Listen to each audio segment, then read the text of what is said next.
పదకవితా పితామహుడు శ్రీ తాళ్లపాక అన్నమాచార్యులు వారు రచించినటువంటి మరొక దివ్యమైనటువంటి కీర్తనను ఈరోజు తెలుసుకున్నాం. మనుజుడై పుట్టి మనుజుని సేవించి అనుదినమును దుఃఖమందనేలా. మనుజుడై పుట్టి మనుజుని సేవించి అనుదినమును దుఃఖమందనేలా.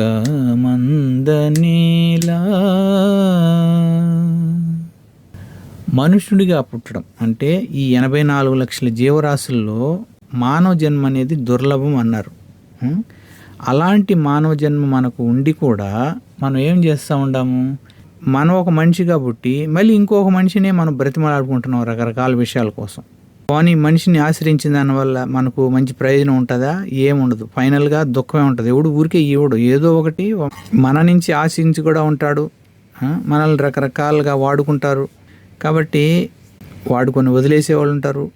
ఫైనల్గా ఇక్కడ మనకు దొరికేది ఏమంటే ఇంకొక మనిషిని ఆశ్రయించిన దానివల్ల ఫైనల్గా మనకు దుఃఖమే దొరుకుతుంది. భగవానుని కాదని మనిషిని ఆశ్రయిస్తే మనకు మిగిలేది దుఃఖమే. మొదటి చరణం చూద్దాం. జుట్టెడు కడుపుకై చొరని చోట్లు చొచ్చి పట్టెడు కూటికై బతిమాలి.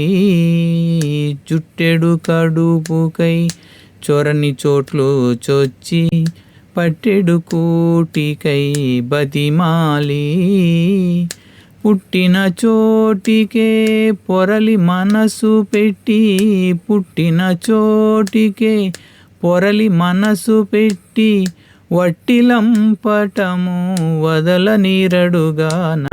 మనుజుడై పుట్టి మనుజుని సేవించి అనుదినమును దుఃఖమందనేలా.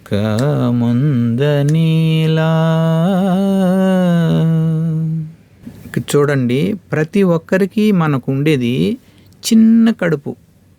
ఆ చిన్న కడుపు నింపుకుండే దానికోసము, అంతే కదా. మనిషి ఎన్ని రకాలైనటువంటి పాటలు పడుతూ ఉంటాడు. అడగిన వాళ్ళందరినీ పోయి అడుక్కుంటాడు. ఏనాడు చేయి జార్చిన వాళ్ళ దగ్గర పోయి చేయి జాస్తాడు. ప్లీజ్ ప్లీజ్ అని అడుక్కుంటాడు. నరసింహ శతకంలో చెప్తారు, తల్లి గర్భము నుండి ధనము తేడెవ్వడు వెళ్ళిపోయేడి నాడు వెంటరాదు. లక్షాధికారి అయిన లవణమన్నమే గాని మెరుగు బంగారంబు మింగబోడు. విత్తమార్జన చేసి విర్రవీగడి కాని కూడబెట్టిన సొమ్ము కుడువబోడు. పొందుగా మరుగైన భూమి లోపల పెట్టి దానము ధర్మము లేక దాచి దాచి తుదకు దొంగలకిత్తురో దొరలకవునో. తేనె జుంటీగలీయవా తెరవరులకు భూషణ వికాస శ్రీధర్మ పురి నివాస దుష్ట సంహార నరసింహ దురిత దూరా. వచ్చేటప్పుడు ఏమి తీసుకురాడు, పోయేటప్పుడు ఏమి తీసుకోవాడు. తినేదేమో అందరూ ఉప్పేసుకుని తినే ఆ చిన్న కొంచెం అన్నమే, బంగారం లోపల తినిపోడు. కాబట్టి ఆ చిన్న కడుపు నింపుకోవడం కోసం ఇతరులను బ్రతిమాలడము, చిన్న అవసరాల కోసం ఇతరులను బ్రతిమాలడము, వాళ్ళు భంగపడుకోవడము ఎంత దయనీయమైనటువంటి పరిస్థితి. తర్వాత ఇంకో ఏం చెప్తున్నారు, పుట్టిన చోటికే పొరలి మనసు పెట్టి వట్టి లంపటము వదలనేరడు గాన. మనమందరము కూడా ఈ భౌతిక ప్రపంచంలోనే పుడుతున్నాం. ఇక్కడే పుడుతున్నాం, ఇక్కడే చేస్తున్నాం, ఇక్కడే పుడుతున్నాం అనమాట. అయితే ఎక్కడైతే పుడుతున్నామో వీటిపైనే నా ఆస్తులు, నా స్థలాలు, మా ఆవిడ లేదా మా పిల్లలు, నా ఈ ఆలోచనలు, లేకపోతే నా ఈ సంపద, నా ప్రతిష్ట, నా పరువు, ఇట్లా రకరకాలుగా ప్రతి ఒక్కటి ఇక్కడ ఉండేటి ఏమేమి ఉన్నాయో ఇక్కడ ఉండే వాటి మీదనే విపరీతంగా మనసు అంతా పెట్టి ఏమవుతుందంటే మళ్ళీ ఇక్కడికే జన్మ తీసుకోవడానికి కారణం అయిపోతా ఉంది. మనం ఈ శరీరం వదలక ముందే మళ్ళీ నిర్ణయించుకుంటున్నాం మళ్ళీ ఇక్కడే కావాలన్నట్టు. ఇక్కడ ఉండే విషయాలపైన విపరీతంగా మనం ఇక్కడే మనసు పెట్టి ఇలా మనసు పెట్టిన దానివల్ల ఏమవుతుంది, మన ఇక్కడ జన్మ తీసుకునే దానివల్ల లంపట అంటారు. ఆ లంపట అంటే ఏమిటంటే తెల్లవాదులు పనిచేసి తీరా ఆ వచ్చిన ఆదాయంతో ఆ పూటగడి సరిపోదు, ఉత్త లంపటే, గాడి సేకరి అన్నిట్లు అనుకోండి. ఒకడు మధ్యాహ్నం కనుక పనిచేస్తాడు లేదా సాయంత్రం వరకు పనిచేస్తాడు. బాగా పని చేసిన తర్వాత లాస్ట్కు వాడికి ఏ 500-1000 రూపాయలు వస్తుంది అనుకో. ఆడ కూర్చొని ఏదో తాగడానికి తాగేసి తినడానికి తినేసేసి సాయంత్రం అయ్యేటప్పుడు ఇంటికి చేరతాడు, ఏముండదు చేతిలో.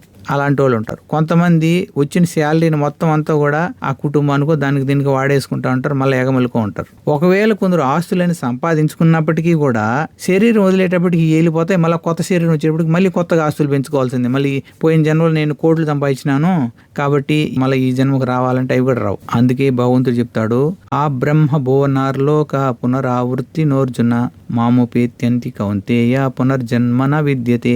కాబట్టి బ్రహ్మ దగ్గర నుంచి చిన్న పురుగు వరకు ఎక్కడ పుట్టినా మళ్ళీ ఇక్కడ తిరుగుతూ ఉండాల్సిందే, ఇక్కడ నుంచి మళ్ళీ బయటపడేది ఏముండదు. ఇదంతా కూడా అందుకే ఈ పుట్టిన చోటుకే పొరలి మనసు పెట్టి ఇక్కడ ఉండే వాటిపైనే మనసు పెట్టి మళ్ళీ ఇక్కడే పుట్టి ఉత్త లంపడం తెచ్చుకుంటున్నాడు. కానీ ఏమి చెయ్యాలో నెక్స్ట్ శరణంలో చెప్తున్నాడు. హరిబోల్. అందరిలో బుట్టి అందరిలో పెరిగి అందరి రూపములు అటుతానై, అందరిలో బుట్టి అందరిలో పెరిగి అందరి రూపములు అటుతానై, అందమైన శ్రీ వెంకటాద్రీసు సేవించి అందమైన శ్రీ వెంకటాద్రీసు సేవించి అందరాని పదము అందినట్టుగాన మనుజుడై పుట్టి మనుజుని సేవించి అనుదినమును దుఃఖమందనేలా. భగవానుడికి ఒక విశిష్టత ఉంది. ఏంటంటే ఆయనకు గొప్పవాడు బ్రహ్మ లేకపోతే చిన్న పురుగు అనేటువంటి భేదం లేదు. అందరిలోనూ పరమాత్మ రూపంలో ఉంటారనమాట ఆయన. ఈ సృష్టిలో ఉండే ప్రతి ఒక్క జీవికి మన జీవి ఆత్మ అయితే భగవంతుడు పరమాత్మ రూపంలో ప్రతి ఒక్కరిలోనూ ఉంటాడనమాట. అట్లా అందరిలో పుట్టి అందరిలో పెరిగి మనతో పాటే వస్తూ ఉంటాడు. మళ్ళీ మనం శరీరం వదిలేంత వరకు మనతో పాటే ఉంటాడనమాట. ఎవరున్నా లేకపోయినా భగవంతుడు ఎంత దయామయుడు అంటే మనతో పాటు ఉంటాడు. చూడండి, మనిషి జన్మ 84 లక్షల జీవరాశుల్లో మనిషి జన్మ గొప్పదన్నాం కదా, అందులోనూ భగవంతుడు ఉంటాడు. మనం చీ అని చేదరించుకునేటువంటి ఒక మలంలో ఉండే పురుగులో కూడా ఉంటాడు ఆయన. చూడు ఎంత దయామయుడు చూడు. ఈ ప్రకృతి అంతా ఎవరు? భగవంతుడు సృష్టించిందే. సృష్టి స్థితి లయ కారకుడు మొత్తం ఆయనే. కాబట్టి ఇందులో ఉండేటువంటి రూపాలు కూడా ఆయనయే. అందరిలోనూ ఆయనే ఉంటాడు, అందరి రూపాలు కూడా ఆయనయే. యాక్చువల్గా ఆయన సృష్టించినట్టే అనమాట. ఈ సృష్టి మొత్తాన్ని ఆకర్షించేటువంటి అంత గొప్ప అందగాడు ఆయన. ఇక్కడ ఉండేటి అందాలు కొన్ని రోజులు బాగుంటాయి, మళ్ళా కొన్ని రోజులు అసలు చూడనే లేకుండా సరిగకుండా ముసలితనం అయిపోయి పడేస్తాం, మళ్ళా కొత్త రకాలు వచ్చాయి. రకరకాలుగా ఈ రూపాల కంటే కూడా అందమైన రూపం కలిగిన వాడు, శాశ్వతమైనటువంటి ఆనందాన్ని ఇచ్చేవాడు, పరమానందాన్ని ఇచ్చేటువంటి వాడు, మళ్ళీ జన్మ పుట్టుకులు లేకుండా ఉండేటువంటి ఆ చోటుకి ఆయన ఉండేటువంటి చోటుకి తీసుకొని వెళ్ళగలిగేటువంటి వాడు, అంత కరుణామయుడు అయినటువంటి ఆ భగవంతుణ్ణి మనం ఆశ్రయించాలి. ఎప్పుడైతే ఆ దేవాది దేవుణ్ణి మనం ఆశ్రయిస్తామో అప్పుడు మనకు అందరాని పదము అంటే ఎవరికి దక్కనటువంటి మనకు గొప్ప పదవి, అంటే మళ్ళీ చావు పుట్టులు లేకుండా ఉండేటువంటి ఆ గోలోక బృందావనానికి మనల్ని చేర్చేటువంటి ఆ భగవంతుణ్ణి ఆశ్రయించాలి. ఫైనల్గా ఏమంటే ఈ మనిషి వ్యర్థమైనటువంటి ఈ సంసార బంధాల్లో చిన్న చిన్న పొట్టలు నింపుకోవడానికి రకాల వాళ్ళ వెంటబడి రకరకాల అవసరాల కోసం రకరకాల వాళ్ళని వెంటబడి వాళ్ళని బతిమలాడుకుండే కంటే శాశ్వతమైనటువంటి ఆనందాన్ని ఇచ్చేవాడు, ఎంతో కరుణామయుడు, అందరిలోనూ ఉండేవాడు, అందరి రూపాలు ఆయన రూపాలుగా కలిగిన వాడు అయినటువంటి ఆ గోవిందుని, ఆ శ్రీ వెంకటేశ్వర భగవాను మనం ఎప్పుడైతే ఆశ్రయిస్తామో అందరాని పదం, ఎప్పుడూ దక్కలేనటువంటి అంత గొప్ప పదం మనము వైకుంఠానికి గోలోక బృందానికి కూడా చేరగలిగేటువంటి ఆ భాగ్యం కలిగించేటువంటి ఆ భగవంతుణ్ణి మనం ఆశ్రయించాలి అని శ్రీ అన్నమాచార్యులు వారు మనందరికీ తెలియజేస్తున్నారు. ఆ విధంగా భగవంతుని కృప కలిగేటట్లు, భగవంతుని ఆశ్రయించేటువంటి భాగ్యం కలిగేటట్లు గురుదేవుల్ని, ఆ గోవిందుని, ఆ వెంకటేశ్వర స్వామిని ప్రార్థిద్దాం. ఏడుగుండలవాడ వెంకటరమణ గోవింద గోవింద, ఆపద ముక్కులవాడ అనాథరక్షక గోవింద గోవింద. ఓం నమో వెంకటేశాయ. జగద్గురు శ్రీల ప్రభుపాదకి జై.